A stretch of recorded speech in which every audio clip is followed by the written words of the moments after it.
Olá pessoal, beleza? Estamos de volta aqui para a nossa aula número 4. Eu sou o professor André Aquino. Nós estamos no nosso projeto FB Online, falando hoje sobre campo elétrico. Até a aula passada a gente falou sobre a lei de Coulomb, daí falamos sobre a força elétrica, como é que ela interage com as cargas, carga positiva, carga negativa. E hoje a gente vai falar sobre o campo elétrico, que na verdade é o fator que gera essa força. Então, se essa força elétrica vai aparecer, é por conta desse rapaz aqui. Então vamos lá, vamos entender como é que funciona. O que seria o campo elétrico? Toda carga, galera, pelo fato de ser carga, simplesmente por isso, ela gera ao seu redor uma região chamada de campo elétrico. E o que seria essa região? Lembrando, o campo elétrico ele não é algo visível, certo? Ele é uma região do espaço a qual uma carga é capaz de influenciar. De que forma? Gerando uma força em uma outra partícula inserida nessa região. Então ela pode gerar uma força atrativa ou uma força repulsiva, dependendo dos sinais dessas cargas. Se forem sinais iguais, força de repulsão. Sinais opostos, força de atração.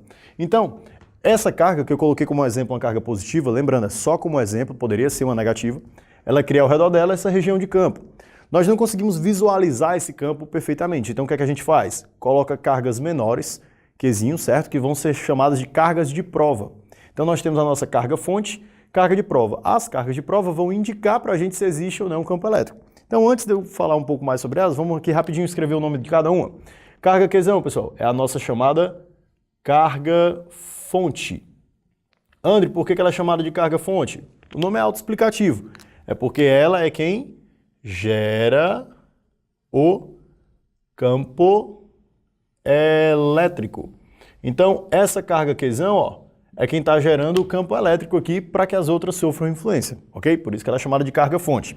A carga Qzinho, cada uma delas aí, né, é chamada de carga de prova. Por quê, André? Porque ela é utilizada para justamente provar se existe ou não campo elétrico naquela região. Então ela indica, coloquei, ó, indica a existência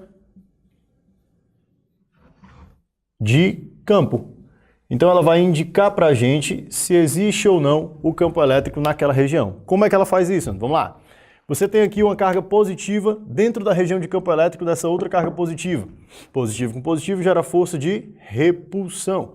Então você tem a força elétrica de repulsão. Isso está acontecendo por quê? Porque essa carga está dentro do campo elétrico dessa outra carga aqui, ó. Beleza? Essa carga aqui, negativa com positiva, gera força de atração. Essa força está sendo gerada porque essa carga Qzinho está dentro da região do campo elétrico da carga Qzão. Essas duas cargas estão fora, ó, da região do campo elétrico, então elas não vão sofrer ação. Ou seja, a carga de prova está realmente indicando se existe ou não campo elétrico naquele ponto. Tudo bem? Beleza.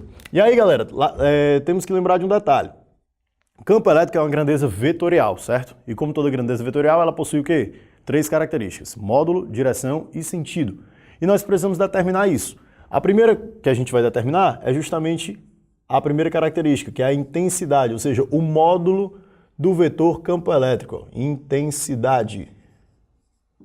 André, como é que é determinada a intensidade do vetor campo elétrico? Então vamos lá, comigo aqui, ó. O nosso vetor campo elétrico, pessoal, ele vai ser determinado como sendo o módulo da força elétrica dividido pelo módulo da carga elétrica de prova que vai estar ali inserida. Então você terá aqui, ó, que o campo elétrico, lembrando a vocês que é uma grandeza vetorial, é igual à força elétrica, que é uma grandeza vetorial, dividido pelo módulo da carga. Então, você tem que se tocar aqui, ó, que vai ter uma relação de direção e sentido entre eles dois. A gente vai já falar sobre isso. Então, campo elétrico, força elétrica sobre a carga. Que carga é essa? A carga de prova. Então, por enquanto, nós estamos dependendo da carga de prova para determinar o sentido, ou melhor, o módulo do campo elétrico, né? Eu preciso da força que vai atuar em uma carga de prova. E aí, André, como é que ficaria, portanto, a unidade de medida desse rapaz? Então você coloca aqui, ó, no Sistema Internacional de Unidades. Como é que ficaria? Campo elétrico, que a gente vai representar pela letra E, lembrando aqui dos conchetes para indicar a unidade de medida, nós teremos aqui que é dado por força elétrica, medida em quê, pessoal? Newton, não é isso? Por carga elétrica, medida em quê? Coulomb, tudo no SI. Então, para nós, o campo elétrico é dado em Newton por Coulomb, certo? Apesar, pessoal, de que futuramente, a gente vai ver isso, ele pode ser dado também em volt por metro, tá? Que é uma outra unidade. Próxima aula a gente fala melhor dela. Então, campo elétrico em Newton por Coulomb seria a nossa unidade. Tranquilo até aqui? Beleza. Detalhe, viu, pessoal? Importante. Algumas questões, certo? Você vai acabar precisando trabalhar com a força elétrica, certo? Passando a carga para lá, que é dado como sendo o módulo da carga vezes o campo elétrico. Então, moçada, pode ser que a gente precise futuramente, ó, dessa relaçãozinha aqui. Ou seja, porque quando a gente falou da aula passada que a força elétrica pela lei de Coulomb é dada por K, Qzinho sobre D ao quadrado, você usa essa relação basicamente quando você tem duas cargas dentro de um sistema, certo? Força elétrica entre elas. Agora, quando eu tenho apenas uma carga dentro de uma região de campo elétrico, vocês vão usar a força elétrica como sendo essa relação, tá? Então já fica com isso aí na cabeça para vocês poderem utilizar mais na frente. Beleza. E aí, continuando. Moçada, tem um grande detalhe. Aqui, até agora eu estou podendo calcular o campo elétrico só em função de quê? De uma carga de prova. Então eu preciso ter uma carga de prova para que ela seja submetida a uma força elétrica para eu calcular o valor do campo, né? E se eu não quiser calcular lá? E se eu quiser calcular o valor que o campo elétrico dessa carga gera num ponto P no espaço qualquer, onde eu não tenho carga? Então, eu preciso saber aí o quê? Da distância em relação a essa carga, né, do ponto P, e do valor da carga. Agora, como é que a gente faz isso? Então, vocês vão calcular assim, ó. Campo elétrico gerado por uma carga pontiforme. Ou seja, uma carga de dimensões muito pequenas. Então, André, como é que ficaria aí? Vamos lá, vamos analisar o seguinte. Até agora, o que é que a gente tem? Que o campo elétrico é determinado pelo valor da força elétrica que vai aparecer em uma carga de prova Qzinho. Não é assim? Porém, aprendemos na lei de Coulomb que força elétrica é dada como sendo o K, que é a constante eletrostática, módulo de Qzão, módulo de Qzinho, tudo isso sobre a distância elevada ao quadrado. Não é isso? Se substituirmos essa equação aqui dentro, você terá o quê? Que o campo elétrico é igual a K, módulo de Qzão, módulo de Qzinho, sobre a distância entre essas cargas elevada ao quadrado, tudo isso sobre o módulo de Qzinho, que seria a nossa carga de prova. Só que você percebe que nós podemos cancelar o módulo de Qzinho, não é isso? E cancelando o módulo de Qzinho, você vai ter o quê? Que o teu campo elétrico pode ser determinado em função apenas da carga fonte, ou seja, é o K, que é a nossa constante eletrostática, vezes o módulo da carga fonte Qzão, dividido pela distância ao quadrado. Então, nessa situação seria K, que é a constante eletrostática do meio, podendo ser o vácuo, o módulo da carga que está gerando o campo, que é o Qzão, ó, sobre quem? A distância do Qzão até o ponto P elevado ao quadrado. Então, pessoal, essa aqui vai ser a nossa outra equação para calcular, certo? Para determinar o campo elétrico, certo? O módulo dele. Então, você pode calcular ele assim, em função da força e da carga de prova, ou dessa maneira aqui, em função da nossa carga fonte e da distância até o ponto que eu quero determinar. Tudo bem? Vamos lá, pessoal, continuando aqui, falando sobre a orientação do vetor campo elétrico. Então, preste atenção. Falamos dele como vetor em termos de módulo, não é isso? Falamos da intensidade, como calcular o valor do campo elétrico. Agora, como é que a gente faz para orientar? Que isso é extremamente importante para algumas questões, principalmente para a determinação dos sinais das cargas. Então, isso é importantíssimo para você. Vamos lá, orientação do vetor campo elétrico. Galera, a gente pode orientar isso de duas formas. Ou dependendo da carga fonte, ou dependendo da carga de prova. Então, para a carga fonte, a gente vai analisar se ela é positiva ou negativa, verificar uma característica. Para a carga de prova, da mesma forma. Vou já falar sobre isso. Então, vamos lá.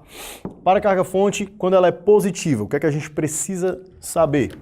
Que essa carga fonte gera campo de afastamento em relação a ela. Ou seja, em relação a essa carga. Então, galera, preste atenção na palavrinha que está escrita aqui, ó, afastamento. André, como assim? Olha para essa carga positiva. Eu coloquei próximo a ela duas cargas de prova, positiva e negativa, certo? Mas a fonte é positiva. Quando a carga fonte for positiva, como eu disse, ela gera campo de afastamento em relação a ela. Então, ó, em relação a ela, o campo é de afastamento. Isso é o campo elétrico. Em relação a ela, o campo é de afastamento. André, peraí, quer dizer então que positivo, positivo, repulsão, positivo, negativo, repulsão. Calma, galera, não estou falando de repulsão. Atração e repulsão você usa para falar de força. Para falar de campo, você vai usar o termo afastamento, que não está dizendo que ele vai afastar a carga. Isso só está dizendo que a orientação do campo elétrico para essa carga é saindo dela. Ou seja, o campo é sempre saindo da carga positiva. Tranquilo? Aqui, ó, quando a carga é negativa, você vai escrever o quê? Que ela gera campo de aproximação. Então, ó, os termos para campo elétrico são afastamento e aproximação. Não usa repulsão e atração, tá certo? Que aí você vai estar falando de força. Então, gera campo de aproximação em relação a ela. Em relação a ela mesma, no caso, né? Então, temos aí um campo de aproximação, galera. Ou seja, para essa carga negativa aqui, ó, que é a carga fonte, ela gera um campo de aproximação, ó. Aproximando dela. Aqui, ó. Aproximando em relação a ela. Beleza pura? Então, você não tem aqui, certo, uma relação de atração ou repulsão. Eu estou falando de afastamento e aproximação. Então, afastamento, quando a carga fonte for positiva, aproximação quando a carga fonte for negativa. Você vê que independente do sinal da outra, não é isso? Carga negativa gerou aproximação, carga positiva gerou afastamento. Agora, quando eu falo de força, vamos lá, positivo com positivo, gera repulsão. Então você tem aqui, ó, a repulsão. Positivo com negativo, gera atração. Você está tendo aqui a atração, como você já conheceu lá na lei de Coulomb. Da mesma forma, positivo com negativo, ó, atração. E negativo com negativo, repulsão. Então, galera, preste atenção, que uma coisa é você falar do campo, outra coisa é você falar da força, tá certo? São duas grandezas diferentes. Então, de acordo com o que a gente determinou aqui, pela orientação do campo em relação à carga-fonte e pela orientação da força com a carga de prova, né, com o sinalzinho específico dela, a gente pode orientar também o vetor campo elétrico em relação à carga de prova. Porque sempre que a carga de prova for positiva, força elétrica e campo elétrico possuem a mesma direção, não é isso? Ó? Mesma direção. E também o quê? E mesmo sentido. Então elas possuem a mesma direção e mesmo sentido. Observe que a força elétrica e o campo elétrico têm a mesma direção e mesmo sentido quando a carga de prova é positiva, nos dois casos que a gente desenhou. Porém, quando a minha carga de prova é negativa, olha o que é que aconteceu. Elas possuem a mesma direção, lembrando para você não confundir direção com sentido, né? Direção vertical, direção horizontal, direção diagonal. Só que cada direção tem dois sentidos. Então você vai observar que a carga, quando é negativa, tem sentidos o quê? Opostos. Então você bota, possui mesma direção e sentidos opostos. Ok? Então, mesma direção e sentidos opostos. Então, galera, você pode determinar pela carga fonte, se é positiva, campo de afastamento, se é negativa, campo de aproximação, pela carga de prova. Quando ela é positiva, força e campo com mesma direção e mesmo sentido.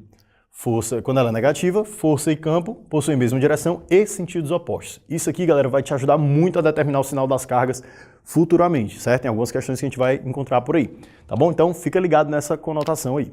E aí, para finalizar a nossa teoria de hoje, falamos aqui das linhas de força. O que são as linhas de força?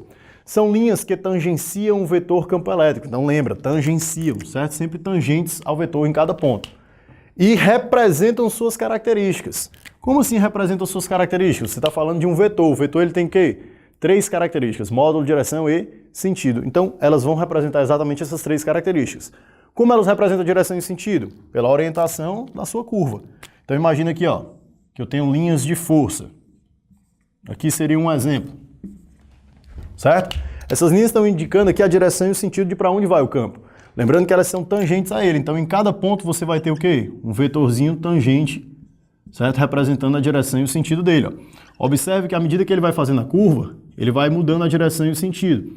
Então, se ela tiver uma curvatura nessa linha de força, o vetor campo elétrico vai acompanhar, certo? O desenho, né? O sentido e a direção que a curva vai fazendo. Então, portanto, ela vai alterando a direção e o sentido, sempre. André, já que ela representa as características, como é que ela representa o módulo? Não esquece. Quanto mais afastadas estiverem as linhas umas das outras, menor vai ser o teu campo elétrico. Quanto mais próximas elas estiverem umas das outras, ou seja, mais concentradas na mesma região, então maior será o teu campo. Então, linhas mais próximas, campo mais intenso. Linhas mais afastadas, campos, no caso, menos intenso, mais fraco. Vale ressaltar um detalhe, pessoal. Elas nunca se cruzam, ou seja, elas são sempre linhas o quê? paralelas. Como elas são paralelas, certo? Você não vai ter cruzamento de linhas. O que pode acontecer é de uma coincidir com a outra. Por exemplo, uma linha que vem aqui coincide com a outra e elas viram como se fosse uma linha só. Não esquece, as linhas indicam campo elétrico. Então, toda vez que tu tiver uma carga fonte positiva, o campo elétrico sai dela. Então, as linhas de força saem da positiva. Na negativa, é de aproximação. Então, entra na positiva, certo? Então, você poderia representar ela também como sendo uma carguinha positiva, linhas saindo dela para todas as direções. Carguinha negativa, linhas entrando nela de todas as direções. São as linhas de força que representam também o campo elétrico. Beleza? Vamos agora resolver a nossa questãozinha. 6 cargas elétricas pontiformes encontram-se no vácuo, fixas nos vértices de um hexágono de lado L. As cargas têm mesmo módulo de Q, e seus sinais estão indicados na figura. Dados para a gente anotar aí, ó. Constante eletrostática do vácuo, então temos o K, 9 vezes 10 a 9, newtons metro quadrado por coulomb ao quadrado. L, que é 3 vezes 10 a 1 centímetro, certo? E o módulo da carga, que é 5 vezes 10 a menos 5 coulombs. Daí ele fala, no centro do hexágono, o módulo e o sentido do vetor campo elétrico resultante são. Então vamos lá, galera. Analisando aqui as informações, nós temos a constante eletrostática, temos o comprimento do lado do hexágono, lembrando que o hexágono ele é regular. Então você já vai entender o seguinte, todos os lados são iguais, inclusive as medidas ao centro, não é isso? Porque quando a gente tem um hexágono regular e traça todos os pontos ligando ao centro, você divide ele em 6 triângulos equiláteros. Portanto, cada lado tem a mesma medida dessas medidas centrais aqui, ó. Então, qualquer distância de qualquer carga até o centro é a mesma e é o próprio lado, 3 vezes 10 elevado a 1 centímetro. Que eu já vou te dar a dica. Como a constante está dada em metro, não perde tempo. 3 vezes 10 elevado a 1 centímetro, ou seja, 30 centímetros. Volta 2 casas, você teria aí, no caso, 0,3 metros, o que seria melhor deixar em notação científica. 3 vezes 10 elevado a menos 1 metro. Certo? Que é 0,3 metros. Para você já ficar tranquilo e despreocupado em relação à distância e questão da unidade de medida. Ele deu o módulo da carga também e quer saber o campo resultante no ponto O. Lembra, galera, o campo elétrico ele é uma grandeza vetorial. Como ele é uma grandeza vetorial, você não pode simplesmente pegar o campo elétrico de cada carguinha que gera no centro e somar, porque isso você faz com a grandeza escalar. Com a grandeza vetorial, a direção e o sentido são importantes. Portanto, a primeira coisa que eu tenho que fazer é determinar a direção e o sentido do vetor campo elétrico criado por cada uma das cargas. E nós aprendemos isso hoje. Então vamos lá. Carga positiva do A gera campo de afastamento, não é isso? Então você já coloca, ó, carga positiva gerou campo de afastamento.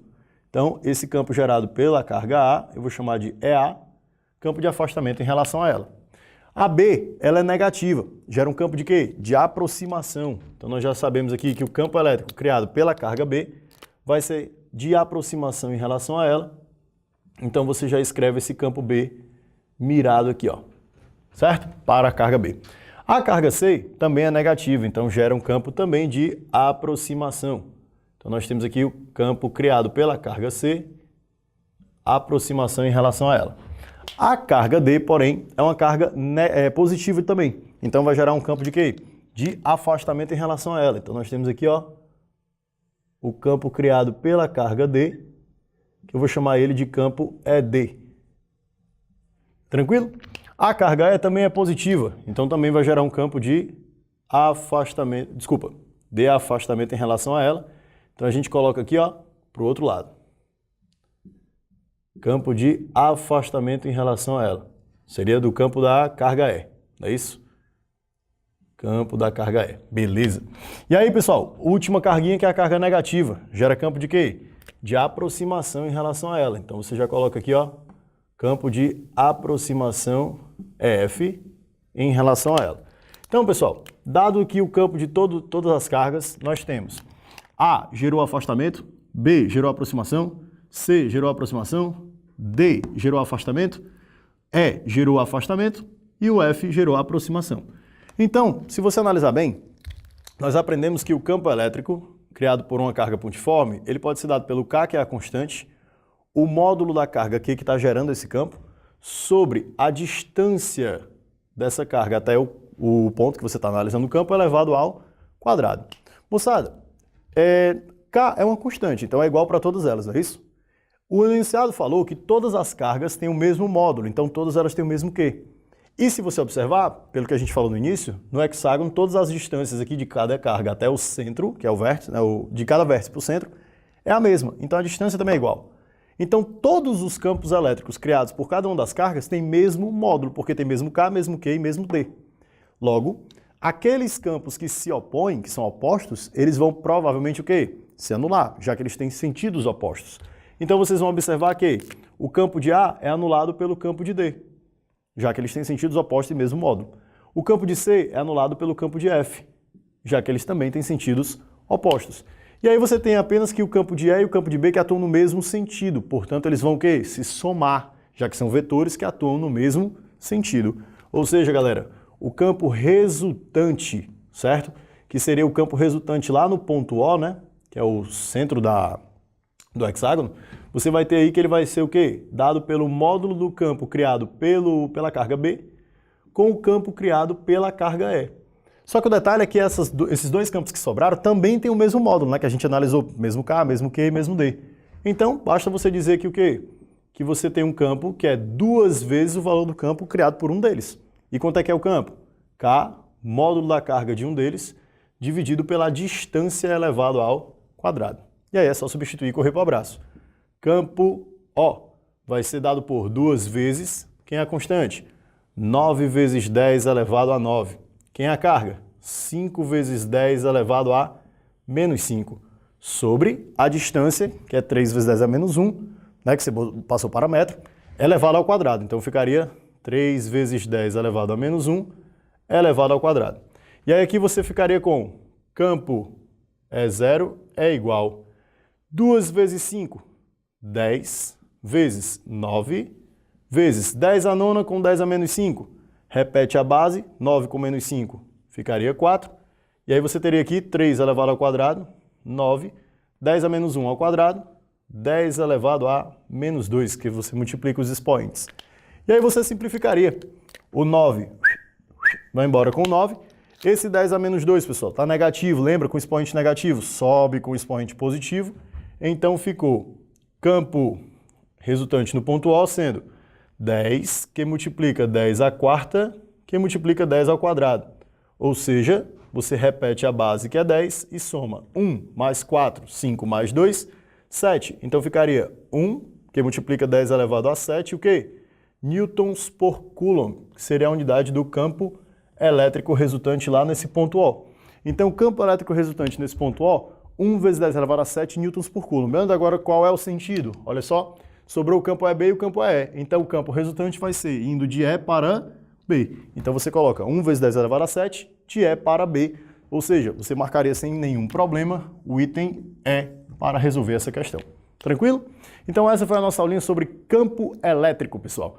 Nós ficamos aqui, certo? E na próxima aula, campo elétrico uniforme. Valeu, galera. Abraço!